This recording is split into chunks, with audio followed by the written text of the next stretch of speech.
Hey everyone, this is Chris Crazy House here, and I just wanted to talk a little bit about what happened in my local area recently. For those who don't know, I do live right outside the Nashville area, Nashville, Tennessee.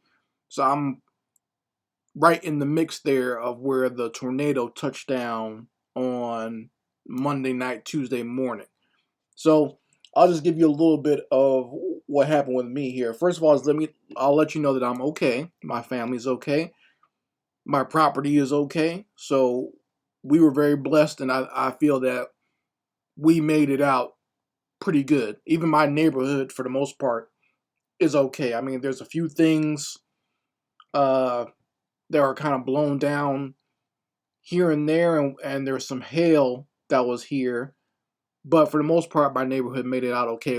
Even this was the main thing that I was concerned about. We actually had power through the whole situation and even till now. So our power never went out. So that's a very good thing, because I know there's a lot of people who are without power.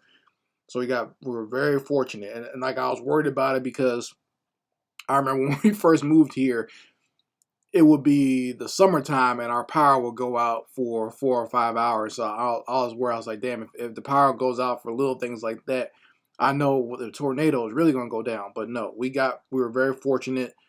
Our power grid was on point, and we were able to keep power throughout the whole thing, which was a good thing.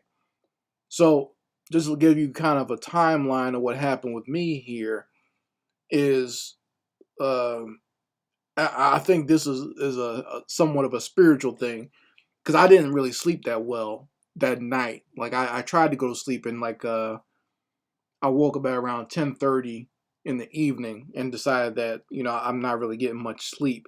I was kind of just sitting there in bed, and that's when I guess it was around like 11:30 is when I started hearing the wind outside, and I started hearing like ping ping ping, like the hail pellets starting to hit on our house. So from there, my wife woke up as well, and we were just kind of sitting there waiting to see what we were going to do. And we checked the weather report because we knew it was going to be a thunderstorm that night, but we didn't know it was going to be a tornado like that. That came out of nowhere. It seemed like, because we were definitely not prepared for that. We went to bed that night. I think it was just going to be a nice relaxing thunderstorm at night. We can get some good sleep because it was a thunderstorm, but no, it wasn't that at all.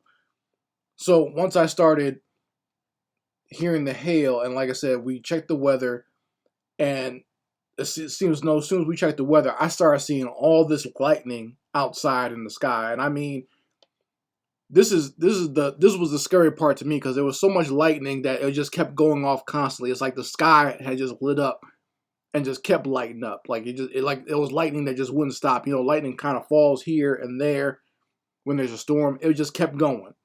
It just kept going, and that scared me when I saw that outside. So I told my wife, I was like, you know what, uh, we need to go get into some shelter, and I went and got my daughter. We went and got our flashlights, some blankets, and our I have like a fluorescent like torch or whatever that you can that's like handheld, and I took that, and we went down into the basement, and we stayed there for a couple of hours while everything was going on. And we kind of just were sitting there in our we have like our beach stuff down there. Our summer stuff is down there, so we kind of just sat down there for a little while. My daughter pretty much slept through most of it. She didn't really wake up, but there was, we could hear the hail outside, and it, like I said, the lightning part was the scary part for me. I didn't see any funnel. I didn't see any uh, debris or anything flying around. So for me, it wasn't that. I know there's a lot of people who have suffered from that, but just personally, I didn't see that here. When I went outside, it was just mostly just rain and heavy rain and the lightning. Like I said, that was the scariest part for me.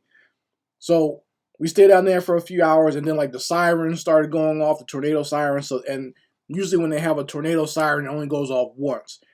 It was going off here for at least like 2 or 3 hours, and that made it even more scary, hearing that in the background with the thunder, lightning, and everything else, right?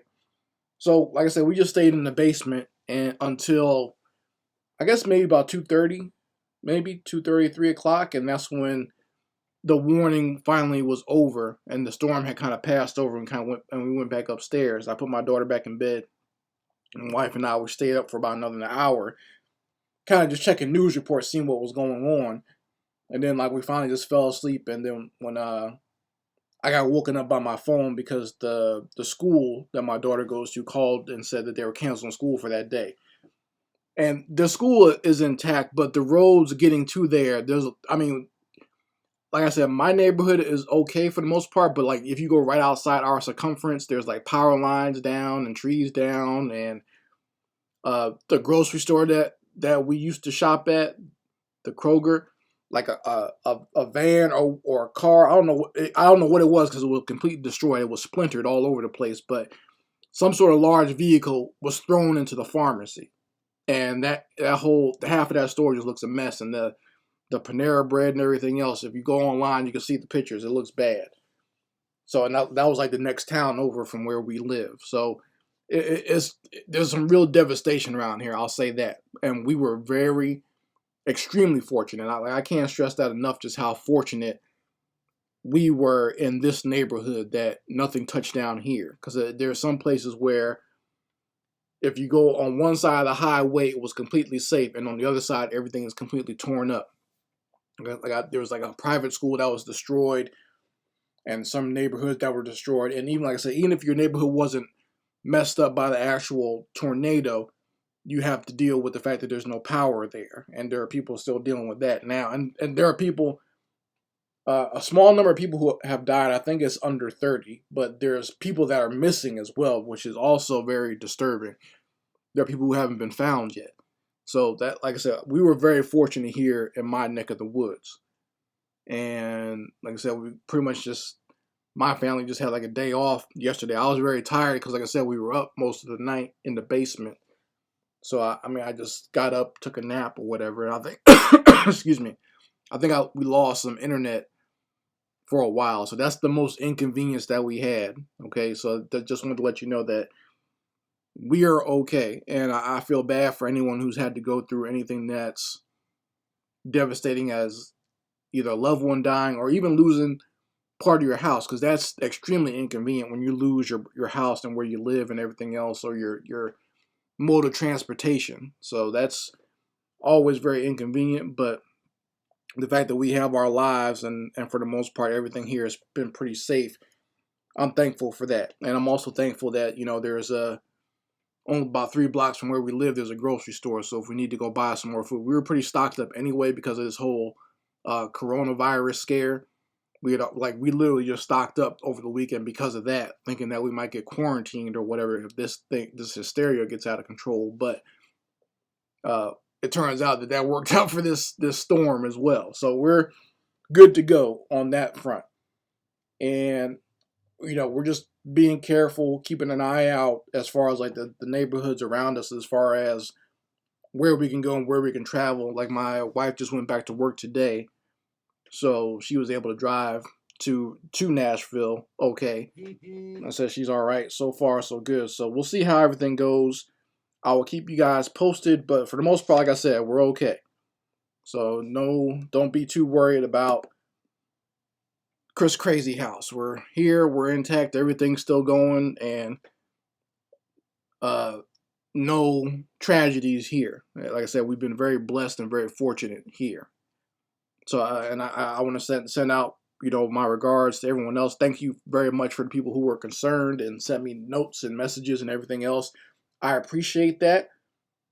But don't worry about me. Worry about some of the other people. If you have family or friends or whatever, if they need anything, send it to them.